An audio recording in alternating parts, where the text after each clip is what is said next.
Hello and welcome to another MOC showcase video. Today we have one of the largest vehicle MOCs I've ever made, that being the Trident-Class Assault ship. Now this is a really awesome vehicle which I've created. It was kind of like a collaboration build almost. One of my fans, British Waffle Productions, actually designed this for me. Basically on the screen now is what he made for me, and I basically took that design and modified it quite a lot to give it more details, put some different colours into it and make it more structurally sound. But I really do like the angle that it does achieve in the end. That being said, this still isn't entirely that good at holding together. Like you can see, the limbs here are just held in by clips, so sometimes they can splay, which leads the whole thing to fall down.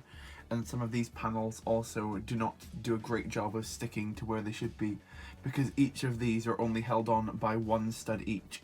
So that's fun. Now this vehicle was designed for my large scale Camino MOC, which I'm currently working on. This may be slightly too large for it because this is a really big ship. There's a Commander Rex figure on it just to give it some sense of scale to it. What I'm going to do now is give you a full rundown of this model, all of the very intricate details going on, so I can show it off properly. Let's get into it. Okay, so starting from the bottom of the first leg, you can see there's this large claw on the bottom of each of them, which is intended to dig into any building in which it's attacking. You can see the bottom of these have some kind of underside details. I didn't get too much detail on the underside of these as much as I'd have wanted to, but I'm happy with it overall. You can see I've got some nice dark orange lines riding down the sides of each of these, which I think look really cool, with some regular reddish brown interiors. I think I would have liked to do this entire thing in dark orange. The only issue is that some of these pieces do not exist in dark orange, because dark orange is a very rare colour to have generally. But in the end, I actually quite like the mixture, because I just think it looks more detailed and textured. So I'm actually quite happy with the colour scheme I went with overall.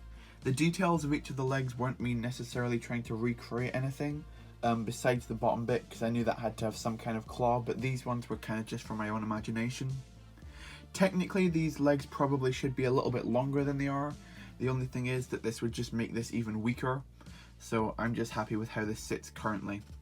You can see actually on each of these I've got these angled out using some black clips over here, and then in the corner of each of these I've got this other type of like wedge coming off the side, just to give it that really nice overall shaping. If you can see it in the top like that, you can't really, but you know what I mean. Moving into the main center of the ship, we've got the bit that everyone loves, the bright green eyes. I would have loved to have put an interior inside of this room, but that would just be completely impossible because it's just not structurally sound enough on the inside and it's not big enough. But I'm still happy with how this came out. Again, you can see some more detailing along here using the different colors. I've gone for trans neon green for the eyes on this thing. I think it really does pop out against the dark orange and the reddish brown. Maybe trans yellow would have been slightly more accurate, but I don't know if this 4x4 dish ever came in that colour, so I just had to go with the neon green, but I still like it quite a lot. If I move it to this side, you can see some even more simpler detailing, that being these 1x4 and 2x4 dark bluish grey slopes, just creating a kind of like sloped look down the sides with some tiles in there as well. Again, this probably looks a little bit more simple than I would have liked, but you know, it's just detailing at the end of the day. And that's basically what makes up the head there in total. I think it looks really cool. Again, as I said before, these legs really are quite posable, and it is quite hard to keep this thing together, but because it does want to move all the time. You can see how much these legs, they've got 1, 2, 3, 4, 5 different points of articulation on each leg, so that's 20 overall, which is quite a lot for a ship like this. You can see on the underside there is actually a drill, which is one of the ship's primary functions, that does actually spin, just like that. Okay, so behind the scenes, as I said before, this isn't that strong of a build, and one of the sides completely kind of came off, so it gives me an opportunity to show you how this was kind of constructed. This main central beam here, as you can see it, is held on by basically 6 studs here, giving an angle back using some hinge plates on 2 different axes. And as I said, these plates are also held in by 1 jumper plate each, going diagonally upwards, basically fitting into this pattern. These 2 sides are very structurally sound against each other. Like, these are completely fine, they're not going anywhere.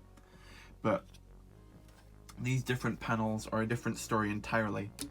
But yeah, if I spin it around to you, you can basically see how it looks like when one of these things is fully constructed, and now the legs are starting to go again. So let me get back to you. In a portrait camera mode, you can basically see the full length of the ship in its entirety. And this is probably my favourite way to look at the ship, where you can see it all at once in its final beauty. I just think that looks super duper cool. And there you have it, my full custom Lego Trident droid. With help, of course, from British Waffle Productions. Check him out in the description below. Hopefully you enjoyed this video, despite my consistent failings with this thing's stability. As it stands now, it should be pretty okay. I would like to pose the legs more than it currently is, and it does wrap around things, but it is quite weighty at the top, so it is quite hard to pose, so this is the best way to display it. But I really like how this thing came out in the end. I just think it's a unique ship that not many people build due to its awkward shapes and size and different posability and whatnot. But yeah, I think in the end this is something I'm really happy with and really proud to have in my collection, and I really like it. If you like it, like the video. That's what the like button's there for. I love those segues, it's always so much fun. Comment your favourite aspect about this ship.